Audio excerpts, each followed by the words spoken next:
Face à la République démocratique du Congo, les Panthères du Gabon ont dominé la rencontre de bout en bout.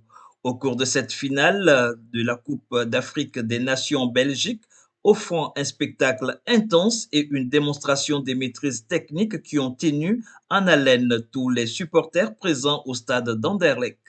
Le match s'est révélé alléchant, malgré un score serré et d'un but partout à la fin du temps réglementaire.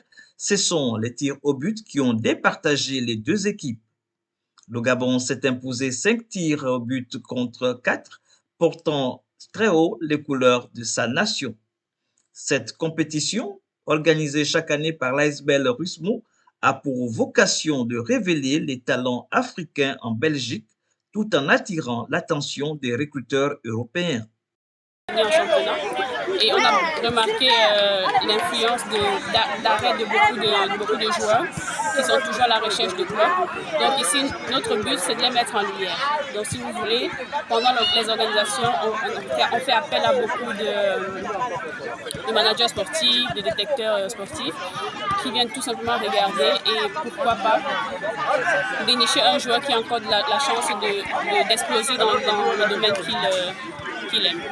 Ce tournoi autrefois discret doit son essor à l'engagement passionné du président de la jeunesse gabonaise du Benelux qui s'est fixé pour mission de faire rayonner le Gabon au cœur de l'Union européenne. Nous avons pris vent 3 semaines avant le tournoi qui avait un événement panafricain où chaque pays devait être représenté. Nous, dans l'élan de représenter le Gabon par sa jeunesse, nous avons pris le train malgré qu'il était en marche, pour pouvoir aller au bout et lever haut le drapeau du Gabon sur le toit de la Belgique. Cela a été d'abord notre première motivation. Et même aujourd'hui, pour nous, c'est une cerise sur le gâteau, parce que la vraie victoire pour nous, c'était déjà d'être là pour le Gabon, de faire connaître le Gabon et d'avoir des retours de ceux qui sont là, qui voulaient voir les Gabonais. Une victoire qui confirme également l'importance des nouvelles politiques sociales, sportives et culturelles que les autorités consulaires souhaitent mettre en place pour dynamiser la communauté gabonaise en Belgique. Et représentant l'ambassade, donc le Gabon ici, nous voulons dire que nous sommes toujours fiers lorsque le Gabon est présent et c'est une fierté de nouveau par rapport à ce qu'ils ont fait.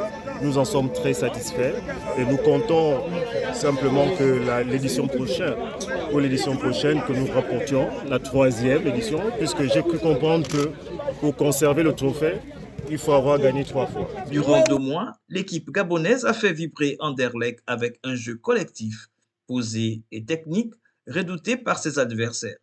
Cette victoire est aussi l'occasion d'une cérémonie prochaine à l'ambassade du Gabon où le trophée sera remis officiellement aux représentants du pays en présence du nouvel ambassadeur Eudes Régis Imongo Tatangani.